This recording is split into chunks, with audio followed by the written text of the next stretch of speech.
السلام علیکم ورحمۃ اللہ وبرکاتہ نحمده ونصلی علی رسولہ الکریم اما بعد۔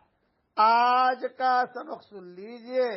آج کے سبق کی سرخی ہے نماز سے دوستی کیجئے، پارٹ نمبر 120۔ حضرت عثمان رضی اللہ تعالی عنہ تمام رات جاگتے اور ایک رکعت میں پورا قرآن پڑھ لیتے تھے۔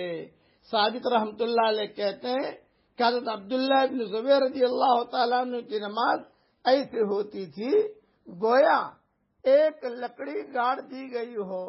ایک شخص کہتے ہیں کہ عبداللہ بن زبیر جب سجدہ کرتے تو اس قدر لمبا اور بے حرکت ہوتا تھا کہ چڑیا آ کر کمر پر بیٹھ جاتی تھی۔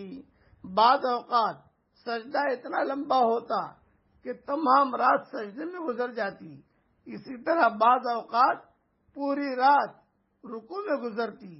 ایک مرتبہ نماز پڑھ رہے تھے، بیٹا پاس سو رہا تھا، چھت سے ایک سانپ گرا اور بچے پر لپٹ گیا۔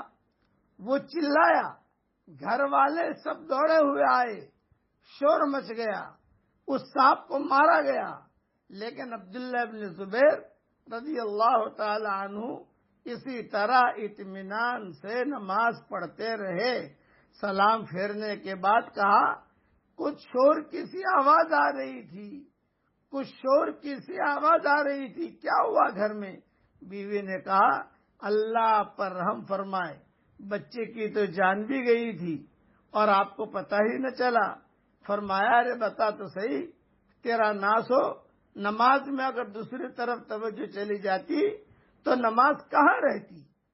آج تو نماز پڑھتے پڑھتے موبائل کی گھنٹیاں ہی بجتی ہیں، موبائل پڑھتے پڑھتے جو ہے کھانا پک رہا ہے سیٹی بھی بجتی ہے، فوراً دھیان میں آتا ہے کہ جلدی سے نماز پوری کروں اور سیٹی بند کروں۔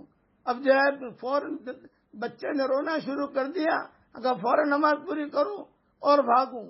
اسی طریقے سے یاد رکھنا کہ وہ صحابہ کی نمازیں تھی، اس درجے تک تو ہم اگر نہیں پہنچ سکتے تو کم سے کم ان کے نقل تو کر سکتے ہیں۔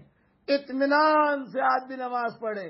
آپ حضرات سے کہتا ہوں کہ جب بھی نماز شروع کرو یا مائیں بہنیں بیٹیاں بہو یہ نماز شروع کریں، موبائل جو ہے اسے وائبریٹ پر کر دیں، ایسا کرتے پتہ ہی نہ چلے گھنٹی بج رہی کہ نہیں بج رہی۔